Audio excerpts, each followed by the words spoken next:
Bonsoir, chers auditeurs du soir. Ce soir, je vais vous conter une de mes histoires préférées. Une adaptation d'un film pas très connu, réalisé par Spielberg à ses débuts. Cette adaptation m'a pris une dizaine d'heures pour pouvoir vous la conter. J'espère que vous l'aimerez. Je vous souhaite une bonne écoute. Ernest.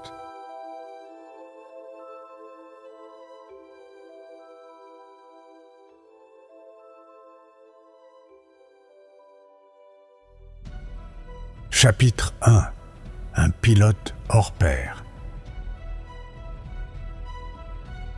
Le ciel flamboyait d'orange et de rouge, illuminant la vaste forêt qui s'étendait à perte de vue. Dans le grondement assourdissant des moteurs, un avion fendait l'air à une vitesse effrénée, effleurant dangereusement la cime des arbres.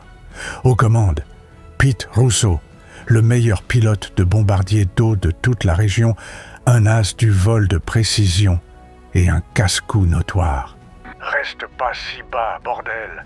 On t'a dit de garder 15 mètres d'écart !» hurla Jack Forrest, son coéquipier et mécanicien, accroché à son harnais comme si sa vie en dépendait. Mais Pete n'écoutait pas. Il adorait cette sensation, cette poussée d'adrénaline qui faisait vibrer tout son corps.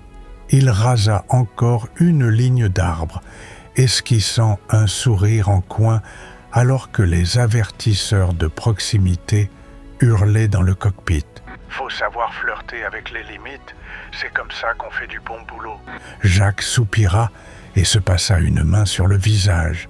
Ce type était un génie aux commandes, mais aussi le plus gros imprudent qu'il ait jamais connu. Il savait pourtant que discuter avec Pete sur sa façon de voler revenait à tenter d'arrêter un ouragan à main nue. L'incendie s'étendait en contrebas, une mer de flammes qui dévorait tout sur son passage. Pete ajusta sa trajectoire, ouvrit les réservoirs et largua une pluie d'eau qui s'écrasa avec fracas sur les flammes. En quelques secondes, un pan entier du brasier fut maîtrisé. « Et voilà le travail !» s'exclama-t-il en tirant sur le manche pour reprendre de l'altitude. « Un jour tu vas nous tuer !» répondit Jacques en secouant la tête. « Pas aujourd'hui, mon pote. » Pete était invincible. Du moins, c'est ce qu'il croyait. À chaque mission, il poussait les limites, défiait les règles. Il volait mieux que quiconque, plus vite, plus bas, plus précis. Son palmarès était sans faille, son audace légendaire. Mais une chose était sûre, un jour, cette audace le rattraperait, et ce jour-là, personne ne pourrait rien y faire. Chapitre 2. Un amour enflammé. La soirée baignait dans une lumière douce, le feu de camp projetant des ombres dansantes sur les visages fatigués mais rieurs des pilotes. Autour d'une vieille table en bois, des bouteilles de bière s'entassaient, témoins silencieux des discussions animées et des défis amicaux. Pete Russo savourait l'instant, une lueur d'excitation dans les yeux. « Un jour, tu devras te calmer, Pete », lança Jack Forrest, calé dans un fauteuil, brinque-ballant. « Tu ne pourras pas toujours jouer au funambule avec la mort. » Pete esquissa un sourire, haussa les épaules et prit une gorgée de bière. « C'est ça qui fait la différence, Jacques. Si on vole, autant le faire à fond. » « Ouais, jusqu'au jour où il n'y aura plus de seconde chance, » répliqua Jacques, plus sérieux cette fois. « Écoute, il y a une ouverture pour un poste d'instructeur. Moins de risques, une vie plus stable. Ce serait parfait pour toi. » Pete fronça les sourcils, secoua la tête. « Tu me vois cloué au sol à donner des leçons ? Non, merci. Je suis fait pour voler, pas pour rester derrière un pupitre. » Dorinda, silencieuse jusque-là, posa sa main sur celle de Pete. Ses doigts étaient chauds contre sa peau, mais son regard était empli d'inquiétude. « Pete, s'il te plaît, tu peux être le meilleur sans jouer avec ta vie à chaque vol. J'ai besoin de savoir que tu seras là demain, et pas seulement un souvenir qu'on honorera avec un verre levé au ciel. » Il soupira, baissa les yeux vers les flammes. L'ombre du feu dansait sur le visage de Dorinda, reflétant la tension dans son regard. Il la connaissait trop bien pour ignorer la peur qu'elle refoulait depuis trop longtemps. « Jacques a raison. Ce job d'instructeur pourrait être une bonne chose, insista-t-elle. Pas seulement pour moi, mais pour toi aussi. Tu as tout à prouver sans avoir besoin de risquer ta vie à chaque mission. » Pete sentit son cœur se serrer. Il n'avait jamais envisagé la vie autrement que dans le cockpit, le bruit des moteurs, l'adrénaline pure, mais ce qu'il voyait dans les yeux de Dorinda lui fit mal. La peur, l'amour, l'épuisement. Il prit une profonde inspiration, son regard rivé dans celui de la femme qu'il aimait. Toute la soirée, la proposition de Jacques n'avait cessé de résonner en lui. Il refusait d'imaginer une vie sans les montées d'adrénaline du vol. Mais Dorinda, elle était là, allongée à côté de lui, devant le feu, les yeux brillants de larmes contenues. « Je ne peux plus vivre avec cette peur, Pete, » murmura-t-elle.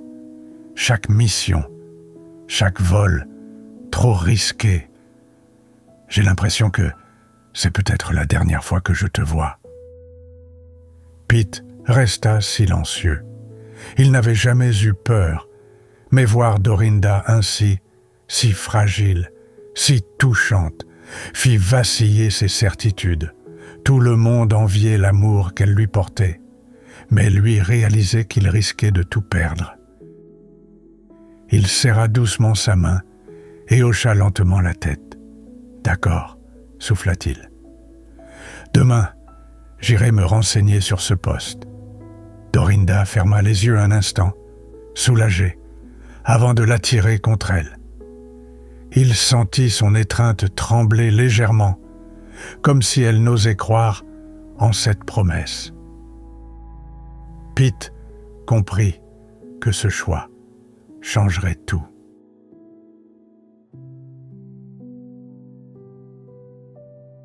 Chapitre 3 : Un sacrifice. Quelques jours avaient passé depuis son entretien. Pete se précipita vers la maison où l'attendait Dorinda, le cœur battant d'excitation. Il allait enfin lui annoncer la bonne nouvelle. Il acceptait le poste d'instructeur. Une nouvelle vie les attendait, loin des risques insensés. Mais avant qu'il n'ouvre la bouche, son téléphone vibra violemment dans sa poche. Le centre de secours des incendies. « Pete, on a une situation critique. C'est Jacques. Il est sur un incendie en pleine forêt, encerclé avec une équipe de pompiers au sol. 2 avions de renfort doivent rentrer pour faire le plein. Il est seul. On a besoin de toi. » Dorinda, qui entendait tout, vit dans les yeux de Pete ce désir irrépressible d'y aller. Ce n'était plus une simple mission, c'était Jacques, son meilleur ami. Elle lui prit la main, le regarda intensément et murmura « Vas-y, fonce, et sois prudent. » Sans perdre une seconde, Pete courut vers l'aérodrome et s'envola pour ce qui allait être la mission la plus périlleuse de sa carrière.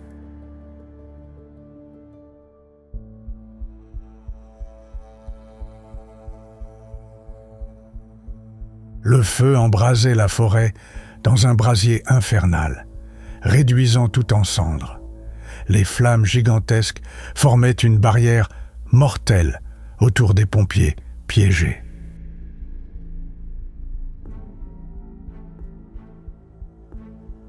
Pete, arrivant sur zone, localisa immédiatement Jacques Forrest, qui volait en rase-motte, tentant de créer une ouverture pour l'évacuation au sol. « Jacques, je suis là !»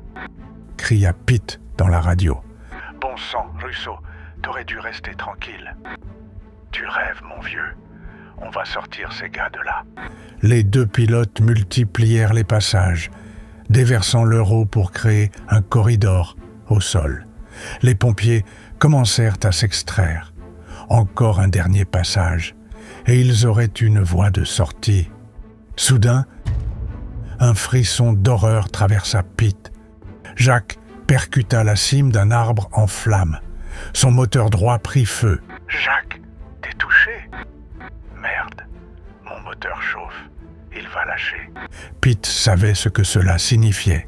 En quelques secondes, l'avion de son ami allait exploser. Il jeta un œil à sa jauge. Il restait encore de l'eau. Son regard se posa sur Jacques, figé dans un échange silencieux, un ultime regard entre deux amis qui comprenaient qu'il n'y avait plus d'issue. « Pas question que je te laisse crever, » grogna Pete. Il tira violemment sur le manche, grimpant à une altitude vertigineuse. Puis il piqua droit vers Jacques. L'air siffla dans le cockpit, son corps compressé par la force gravitationnelle. Il ne savait pas s'il pourrait redresser à temps. À l'instant où il frôla l'aile en feu de Jacques, il libéra toute l'eau restante. Le choc thermique éteignit instantanément les flammes. Pete disparut dans la fumée. « Pete !» cria Jacques à la radio. « Réponds !» Le silence. Un long silence. Jacques scrutait l'épaisse fumée noire, le souffle coupé. Puis, comme un mirage, l'avion de Pete surgit de l'enfer, grimpant en flèche. Il vint se placer à hauteur de son ami, un sourire en coin. Jacques secoua la tête, incrédule. Ce type était un génie. Mais soudain, une explosion retentit. L'un des moteurs de Pete s'enflamma brutalement. Un court instant, les deux hommes se regardèrent. Puis, l'avion de Pete se disloqua dans une boule de feu. Jacques, impuissant, plaqua sa main contre la vitre, témoin du sacrifice de son meilleur ami.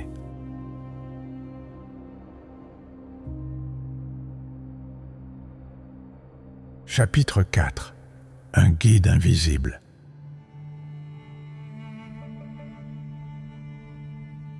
Pete était debout, seul, au milieu d'une forêt recouverte de cendres. L'air était calme, presque trop paisible, un contraste saisissant avec le chaos qu'il avait vécu quelques instants plus tôt. Le soleil perçait à travers les arbres noircis, inondant le paysage d'une lumière radieuse. Tout semblait figé dans un instant suspendu, et seul le chant des oiseaux brisait le silence étrange qui régnait.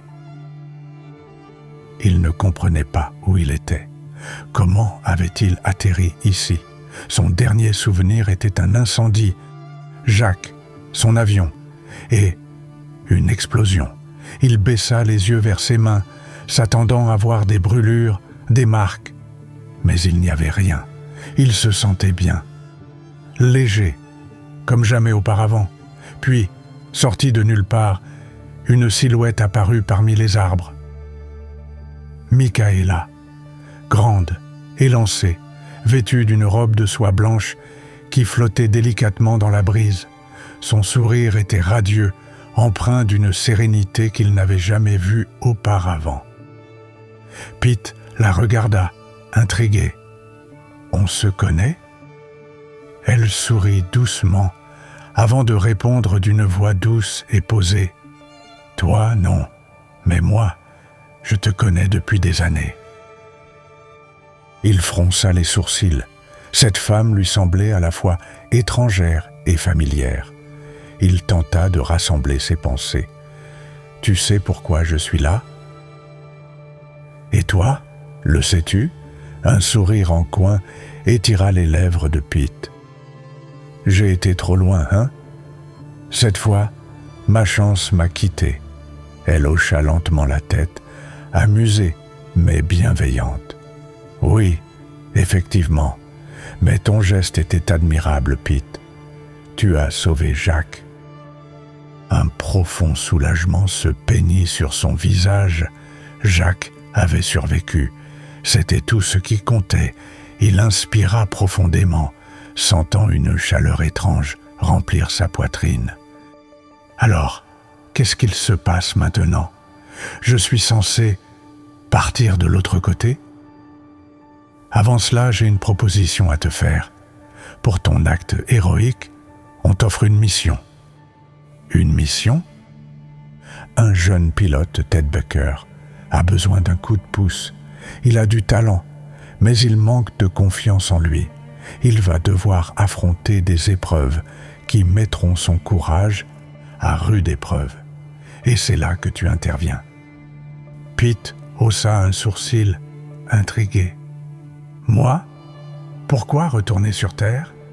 Le regard de Michaela se fit plus malicieux. « Tu comprendras. » Elle se retourna et disparut derrière un arbre. Le décor autour de lui commença alors à vaciller. Les cendres se dissipèrent, les arbres carbonisés laissèrent place à un vaste horizon bleu. Puis, en un instant, Pete se retrouva au pied des pistes, face à une ligne d'avions, prêts au décollage. Il était de retour. Chapitre 5. L'apprenti pilote. Pete, de retour au pied des pistes, observa un avion qui vacillait dangereusement à l'atterrissage. Il plissa les yeux en voyant l'appareil rebondir maladroitement sur le tarmac avant de s'immobiliser dans un crissement de pneus. « Mais c'est qui ce bleu ?» murmura-t-il en croisant les bras. Son regard dériva vers le hangar et il s'arrêta net. Tout avait changé. Les murs, autrefois couverts de vieilles affiches et de traces de suie, avaient été entièrement repeints. Il fronça les sourcils, une réalisation soudaine le frappant de plein fouet. Son bref passage auprès de Michaela avait représenté bien plus de temps sur Terre. Intrigué, il s'avança vers le hangar, remarquant plusieurs nouveaux Canadair rutilants alignés sur la piste. Des jeunes pilotes s'affairaient autour des appareils en plein entraînement. Le jeune pilote qui venait de se poser, vêtu avec un style tendance et arborant des lunettes d'aviateur flambant neuves, entra dans le hangar et lança d'une voix assurée « Qui est le responsable ici ?» Un mécanicien, occupé à ajuster un moteur, leva la main et lui fit signe vers un bureau vitré au fond du hangar. Pete suivit le jeune homme tout en scrutant le nouvel agencement du lieu. Il passa devant un calendrier accroché à un mur et son souffle se coupa. 1988. 2 ans. Il était parti depuis 2 ans. Le jeune pilote frappa à la porte du bureau et entra. Pete le suivit et sa surprise fut totale en découvrant Jacques Forrest, installé derrière un large bureau en bois. Jacques, le nouveau patron, mais il y avait plus troublant encore. Pete se tourna vers un miroir accroché au mur et ne vit que le reflet de la pièce derrière lui. Il était invisible, comme un fantôme. Un sourire malicieux étira ses lèvres. Il en profita quelques minutes, passant à travers les objets, faisant tomber un stylo ici et là, s'amusant de cette nouvelle condition. Puis il se recentra sur l'entretien qui débutait. « Alors, Ted, c'est ça ?» demanda Jacques en feuilletant un dossier. Le jeune homme acquiesça nerveusement. « Vous voulez devenir pilote de bombardier d'eau ? Vous savez que ce n'est pas un métier pour les hésitants. Ici, il faut de l'assurance, sinon, vous ne tiendrez pas longtemps. » Pete observe Ted se crisper sur sa chaise. Il reconnaissait ce regard, celui d'un gars bourré de talent mais rongé par l'incertitude. « Vous n'êtes pas fait pour ça », ajouta Jacques en refermant le dossier.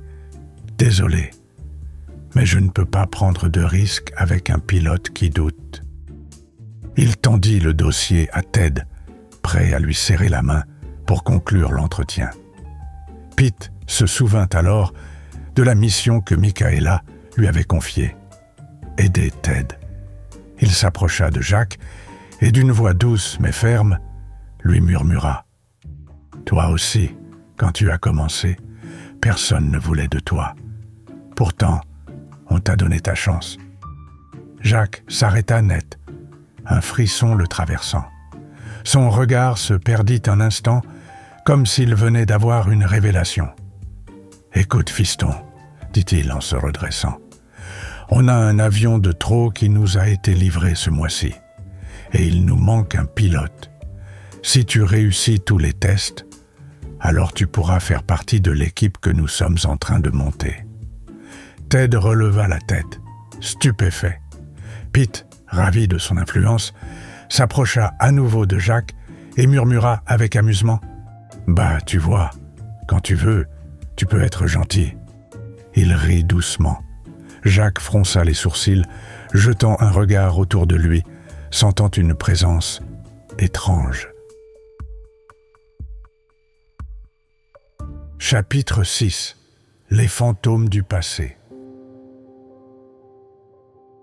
Après l'entretien de Ted, Pete sortit du hangar et son regard se porta au loin, vers l'extrémité de la piste. Là-bas, immobile sous la lumière tamisée du crépuscule, se dressait la maison de Dorinda. Son cœur se serra. Il savait que ce moment serait difficile, mais il devait voir ce qu'était devenu son amour, son papillon. Alors qu'il approchait, une réalité brutale le frappa. Plus de fleurs, le jardin autrefois éclatant était laissé à l'abandon. La maison, autrefois si bien entretenue, paraissait fatiguée par le temps. Dorinda passait des heures à soigner son petit paradis floral, et maintenant, tout semblait mort. La porte était fermée à clé. Pete posa la main sur la poignée, mais son corps la traversa sans effort. Une vague de trouble le submergea. Il pouvait passer à travers les objets. L'intérieur était silencieux, oppressant. Il avança doucement dans le couloir, guidé par un bruit faible venant du salon. Il s'arrêta à l'entrée. Dorinda était là, avachie dans le canapé, une cigarette entre les doigts, le regard vide. Son teint était pâle, maladif. Sur la table basse, un album photo était ouvert. Leurs souvenirs figés dans le temps, ses photos à lui. Pete sentit son cœur se briser. Elle n'avait pas fait son deuil. Elle était prisonnière de leur passé. Il s'approcha lentement, se penchant près d'elle, murmurant d'une voix douce, presque suppliante. « Regarde-toi, mon ange. Tu ne peux pas te laisser aller comme ça. Ça me fait mal de te voir ainsi. » Un court instant, un frisson traversa Dorinda. Un léger sourire effleura ses lèvres, comme si elle avait perçu sa présence. Soudain, on frappa à la porte. « Dorinda, ouvre-moi. » C'était Jacques. Son ton était ferme, mais bienveillant. « Je sais que tu es encore en train de regarder cet album. » Elle ne bougea pas, les yeux rivés sur l'image de Pete, sa main glissant doucement sur la photo, une caresse délicate, presque douloureuse. Pete la regarda faire, le cœur serré. Puis il murmura d'une voix tendre et insistante « Ferme cet album si tu m'aimes et va ouvrir à Jacques. » Dorinda releva légèrement la tête, son regard troublé. Quelque chose, une intuition, une présence, Elle inspira profondément et se leva lentement pour aller ouvrir la porte. Jacques, vêtu de sa veste usée, la détailla un instant, soucieux. « Bah alors, ma poulette, tu as vu ta tête ?» Il esquissa un sourire, puis, sans attendre, il l'attira contre lui et la serra dans ses bras. Elle resta figée un instant avant de céder à son étreinte. « Tu dois sortir d'ici, Dorinda. Si tu continues comme ça, tu vas devenir folle. » Elle hocha la tête, une ombre de gratitude dans le regard. « Viens avec moi cet après-midi. J'ai besoin d'aide pour la comptabilité. Ça devient un sacré bazar. Tu pourras m'aider et ça te changera les idées. » Un silence. Puis, finalement, une réponse. « D'accord, je viendrai. » Jacques insista, son regard appuyé. « Sans faute, hein ?» Elle esquissa un sourire fatigué. « Sans faute. » Jacques hocha la tête et s'éloigna. Puis, lentement, elle retourna s'asseoir près de l'album photo. Pete soupira, un mélange d'espoir et de douleur. Il s'approcha d'elle, lui murmurant d'une voix douce, presque tendre. « Arrête avec cet album, mon ange. Il faut que tu t'accroches. » Dorinda releva la tête, scrutant la pièce. Un frisson la parcourut. Elle sentait quelque chose. Quelqu'un. Ses yeux brillèrent de larmes contenues, et dans un souffle, elle murmura « Tu me manques ». Un sourire triste étira les lèvres de Pete. « Moi aussi, mon ange. »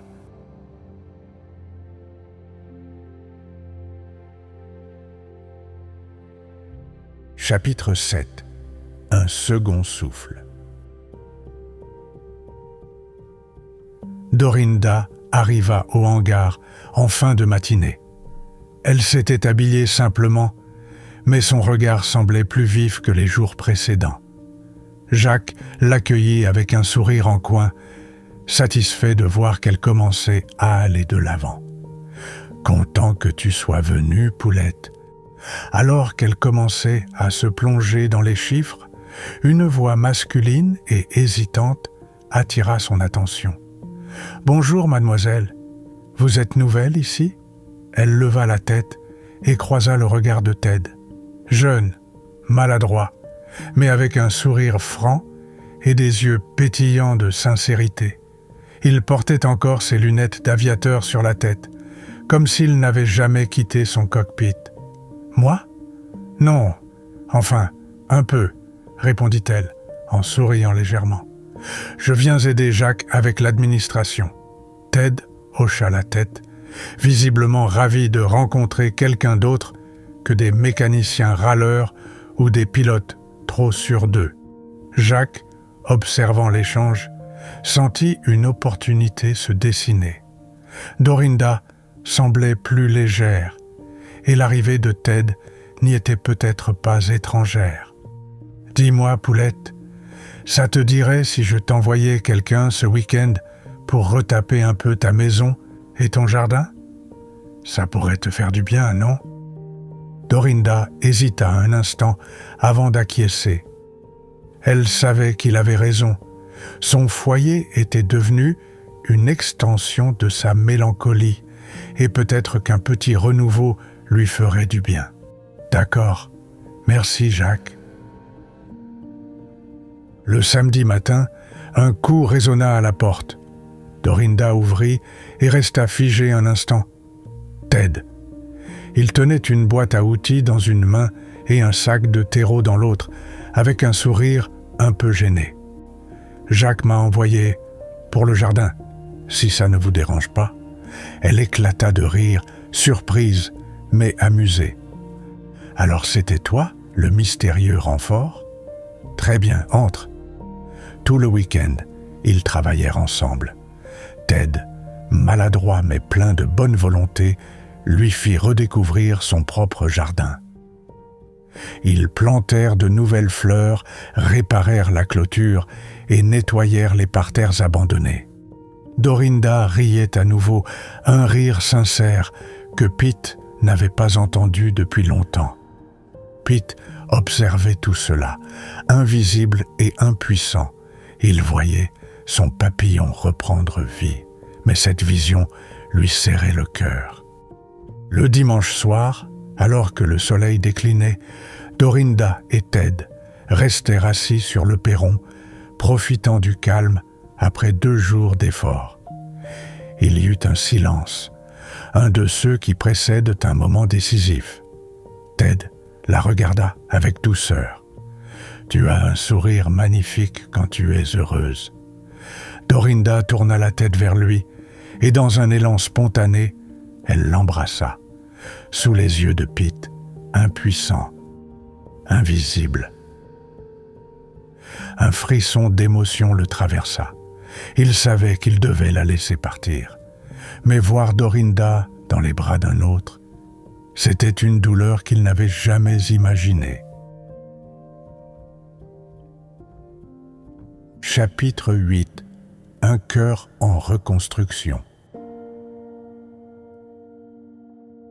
Les semaines passèrent et Dorinda se surprit à sourire de plus en plus souvent.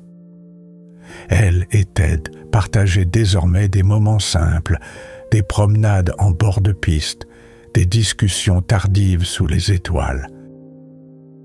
Après des mois de deuil, elle sentait son cœur se reconstruire, doucement mais sûrement.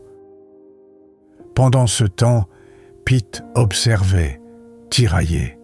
Il n'avait jamais cessé d'aimer Dorinda, mais il savait qu'il ne pouvait plus faire partie de son monde. Alors, il s'était consacré à sa mission, aider Ted à devenir un meilleur pilote. Lors des entraînements, il lui soufflait des conseils, le guidait dans les manœuvres, lui apprenait à anticiper les dangers. Ted, sans comprendre d'où lui venait cette soudaine aisance, progressait rapidement. Mais plus le temps passait, plus Pete réalisait une chose douloureuse. Il devait lâcher prise. Il n'était plus qu'un souffle, un murmure du passé. Son devoir était d'aider, non de s'accrocher. Un soir, alors que Dorinda était seule chez elle, Pete décida que le moment était venu. Il voulait lui dire adieu, murmurer une dernière fois à son oreille avant de partir pour de bon. Il s'approche doucement, l'observant dans la lueur tamisée de la lampe de chevet. Elle semblait paisible, enfin, en paix. Soudain, le téléphone retentit, brisant le silence de la nuit. Dorinda sursauta et décrocha immédiatement. Une voix grave et pressée s'éleva à l'autre bout du fil. « Dorinda, c'est le poste de secours. » Elle sentit un frisson glacé lui parcourir le corps. Que se passe-t-il? Ted, il est parti en mission de sauvetage. Son avion s'est écrasé dans la forêt en feu.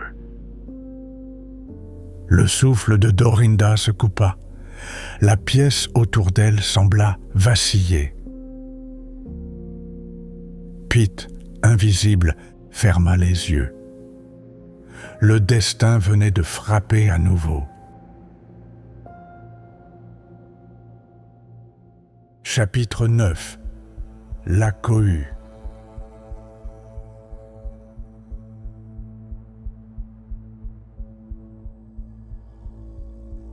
Dorinda courait à perdre haleine à travers les pistes, évitant de justesse les avions qui faisaient le plein d'essence. Autour du hangar, c'était le chaos. Des pilotes se préparaient, des mécaniciens s'affairaient autour des appareils et les radios crépitaient de directives urgentes.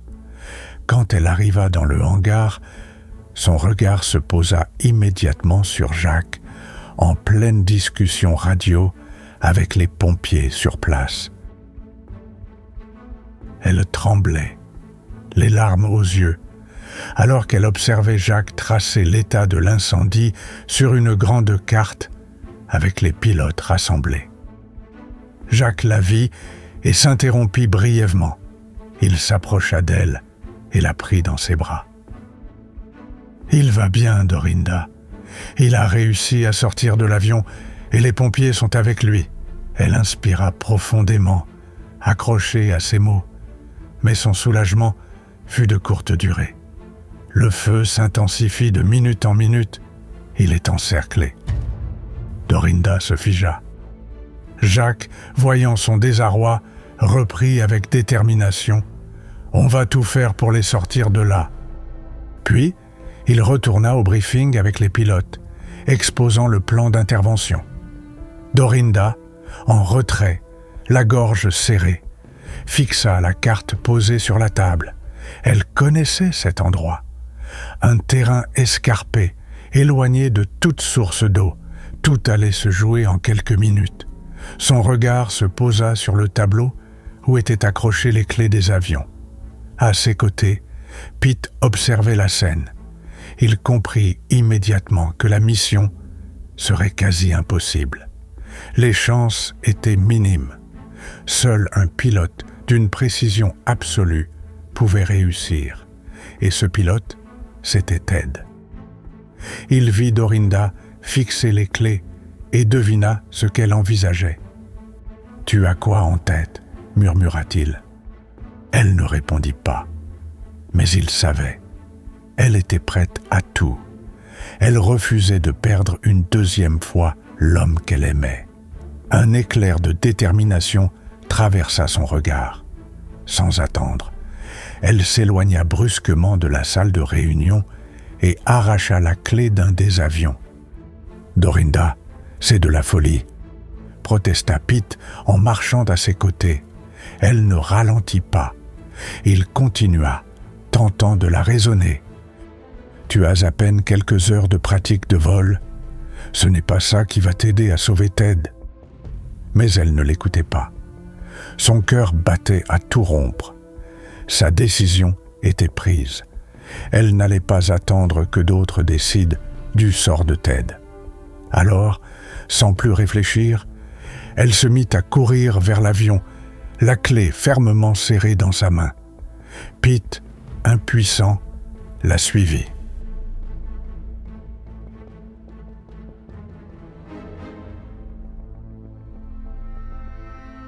Chapitre 10.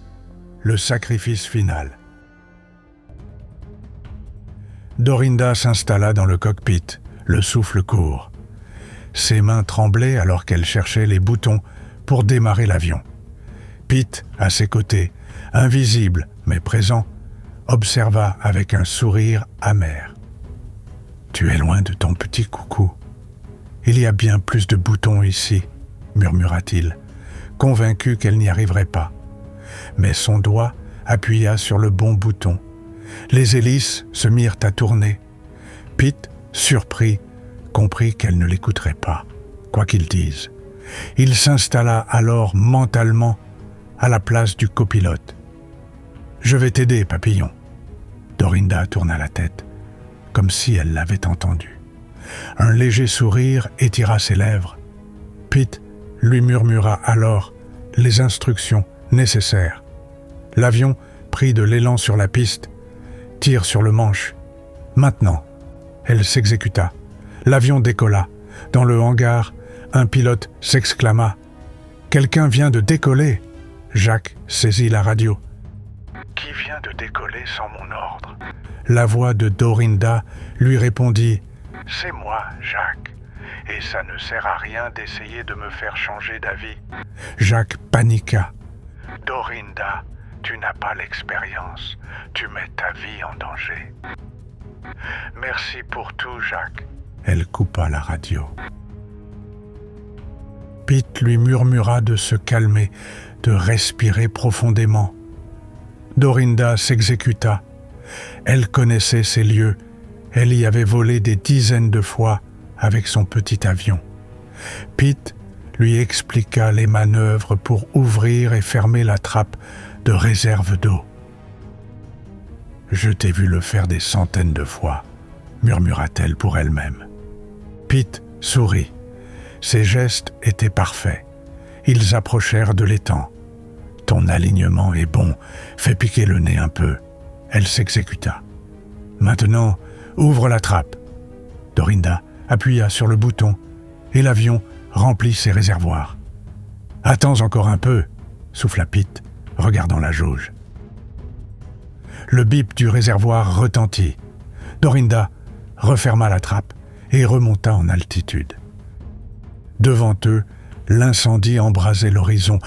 Elle survola une première fois la zone pour repérer Ted et les pompiers bloqués. Pete repéra un passage possible. Dorinda se prépara. « Doucement, tu vas trop vite.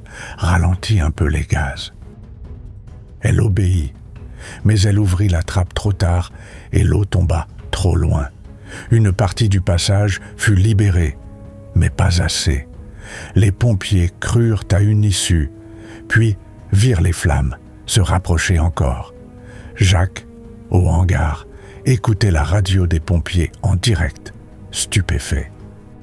Comment peut-elle faire ça? Dorinda prit de la hauteur.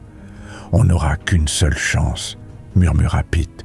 Elle plongea, prenant un angle plus dangereux pour maximiser l'impact de l'eau. « Ça va aller, je suis là avec toi. » Elle se tourna vers le siège vide et sourit. « Je sais que tu es là, je te sens. » Elle poussa le manche. L'avion plongea droit vers les flammes. « Attends, pas encore, » murmura Pete. Les flammes approchaient. Les larmes montaient dans les yeux de Dorinda. Elle posa sa main sur la poignée de la trappe. Pete posa sa main sur la sienne. Elle sentit une chaleur. « Maintenant !» cria Pete. Ils tirèrent ensemble la poignée. Des litres d'eau se déversèrent à quelques mètres des pompiers. Un large passage s'ouvrit. Les pompiers et Ted crièrent de joie.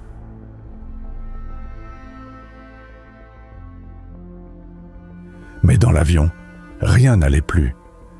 Dorinda tenta de redresser le manche, mais la vitesse était trop forte. Elle sentit la fin venir. Soudain, le manche se releva devant elle, comme si quelqu'un l'aidait. Elle tourna la tête. Pete brillait comme un ange lumineux. Il tirait avec elle. L'avion se redressa, frôlant la cime des arbres en feu. Elle avait réussi. Elle se tourna vers Pete, les yeux brillants. Elle posa une main sur sa joue. Elle ne sentit aucune résistance, mais une chaleur. « Je savais que tu étais avec moi. C'est pour cette raison que j'ai pris l'avion. Je savais que tu me protégerais. » Les larmes aux yeux, Pete lui murmura « Je t'aime, mon papillon. » Il sentit que sa mission était terminée. Il commença à s'élever vers la lumière. Avant de disparaître, il murmura une dernière fois « Je t'aime » et l'embrassa avant de s'évaporer.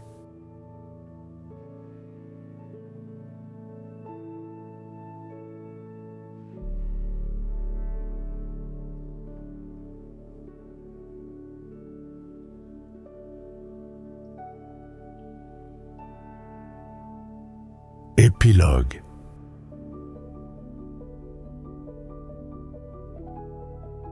Dorinda ralluma la radio, sa voix encore tremblante d'émotion. « Ici, Dorinda.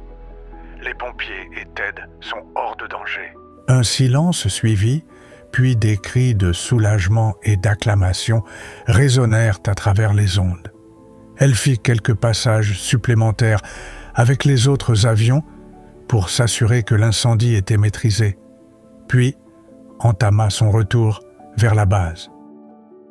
Lorsqu'elle posa les roues sur la piste, une vision inattendue l'attendait. Toute l'équipe était là. Les pompiers qu'elle avait sauvés, Ted, Jacques et tous les pilotes s'étaient alignés de chaque côté, formant une haie d'honneur illuminée de torches flamboyantes. Alors qu'elle sortait du cockpit, encore secouée par l'adrénaline, Ted la saisit dans ses bras, la serrant avec force. « Tu as pris un risque insensé, mais tu nous as sauvés. Merci, Dorinda. » Une clameur retentit. Ils la soulevèrent et la portèrent en triomphe jusqu'au hangar. La nuit se prolongea en une longue célébration marquée par des rires, des accolades et des verres levés en son honneur. Dorinda, épuisée mais heureuse, savourait chaque instant. Plus tard dans la soirée, alors que l'effervescence commençait à retomber, Jacques s'approcha d'elle. « Je ne savais pas que tu avais déjà piloté ce genre d'avion. » Dorinda haussa un sourcil, un sourire malicieux aux lèvres. « Je ne l'avais jamais fait. » Jacques la fixa, incrédule. « Alors comment ?» Elle leva les yeux vers le ciel étoilé, un éclat de tendresse dans le regard. « Tu ne vas jamais me croire si je te le dis. » À cet instant, une étoile scintilla intensément au-dessus d'eux. Pete était de retour dans cette forêt couverte de cendres, baignée d'un grand soleil et enveloppée d'un silence étrange. Tout semblait figé, suspendu, hors du temps. Soudain, Michaela apparut devant lui, son sourire doux et bienveillant, illuminant son visage. « Bravo, Pete. Quelle générosité as-tu su donner ?» Pete la regarda, un mélange de sérénité et de reconnaissance dans le regard. Il comprenait maintenant. « Tu comprends pourquoi je t'ai renvoyé en bas avant de partir ?» demanda-t-elle. Pete hocha la tête. « Oui. Dorinda ne pouvait pas rester comme ça. » Michaela sourit davantage. « Exactement. Mais aussi pour lui éviter de revivre un second deuil qui aurait fini par la briser. Tu étais le seul à pouvoir les aider, à souffler les bons gestes au bon moment. » Elle marqua une pause, puis ajouta avec amusement, « Là-haut, nous t'avons tous suivi avec beaucoup d'attention. Je pourrais même dire que tu as une petite cote de popularité. » Pete, humble, esquissa un sourire discret. Michaela posa une main douce sur son bras. « Bon, tu es prêt à me suivre ?» Il hocha lentement la tête. « Ne t'inquiète pas, ce n'est que du bonheur. » Elle lui tendit la main en souriant. Un geste rassurant, empreint de lumière. Pete l'attrapa sans hésitation, et ensemble, ils s'évaporèrent dans un halo lumineux, lumineux, lumineux, lumineux.